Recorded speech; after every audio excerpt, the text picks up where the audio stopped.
How did the Roman Empire finance its wars? When we think of the Roman Empire, what usually comes to mind are disciplined soldiers, shining armor, and conquered lands, power, courage, and military genius. The story often starts there and ends there, but there's a question we rarely ask. Where did the money for all of this come from?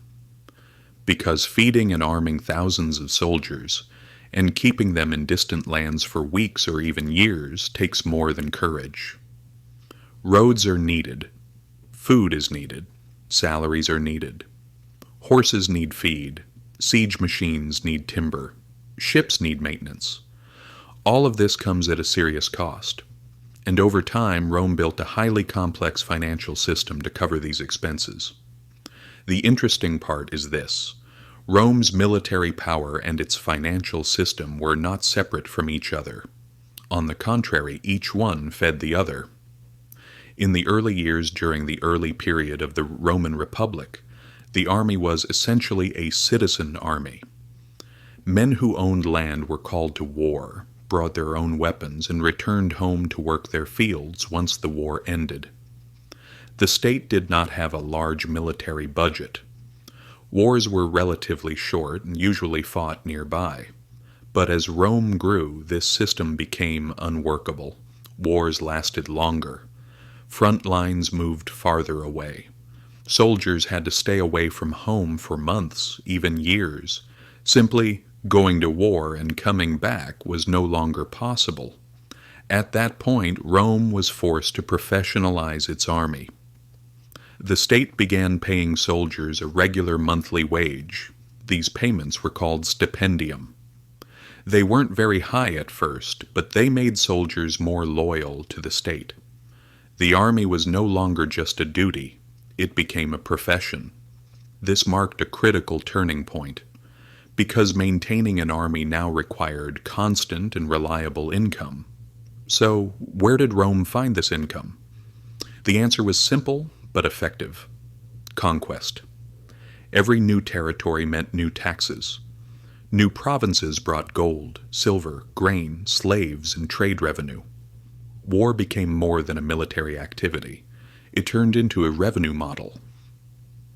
As Rome conquered more, it grew richer, and as it grew richer, it could fight even more wars. But this cycle didn't always run smoothly.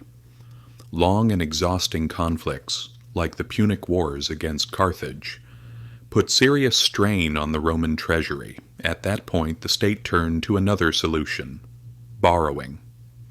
Rome borrowed large sums from wealthy senators and the financial elites of the time. These were not charitable donations. They were investments.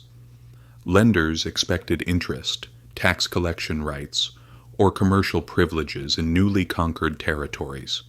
In other words, war gradually became a profitable business. Even tax collection was outsourced. Groups known as the publicani paid the state up front, then collected taxes directly from the population. The difference became their profit. While this system made some people extraordinarily wealthy, it placed an increasing burden on ordinary citizens. Over time, political power began to shift as well. Successful generals were no longer just military commanders. They became political and economic figures. They promised new spoils, new lands, and new sources of income. Senators, meanwhile, benefited directly or indirectly from these wars. But this system had a flaw. It had to keep expanding. When conquest slowed or rebellions broke out, revenues fell.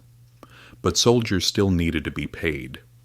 Interest on debts still had to be covered. State expenses continued. To close this gap, Rome chose a different path. It began to reduce the value of its currency. During the reign of Emperor Nero, the silver content of the denarius was reduced. Coins that looked the same were minted with less precious metal. In the short term, this worked. The state paid its debts and its soldiers, but in the long run, inflation was inevitable. This practice was repeated over centuries. The coin stayed the same, but its content changed. Eventually, people lost confidence in the money they held, prices rose, taxes increased, and as always, the burden fell most heavily on the lower classes. The wealthy, on the other hand, protected themselves by storing their wealth in land, slaves, and trade. The system did not affect everyone equally. At this point, what Rome was experiencing was not just a military problem, it was also a financial crisis. Now let's pause and look at the present day. Large budget deficits, wars financed through debt, central banks creating money. These are not identical to what Rome experienced, but they operate on a similar logic. The system depends on constant growth. Debt becomes normalized. Temporary solutions become permanent. Rome shows us this. If an economy is built on continuous expansion, constant spending, and ongoing borrowing, it eventually moves toward collapse. And when that moment comes, the cost is almost always paid by the people. It's just why economic history matters. Because the past doesn't stay in the past.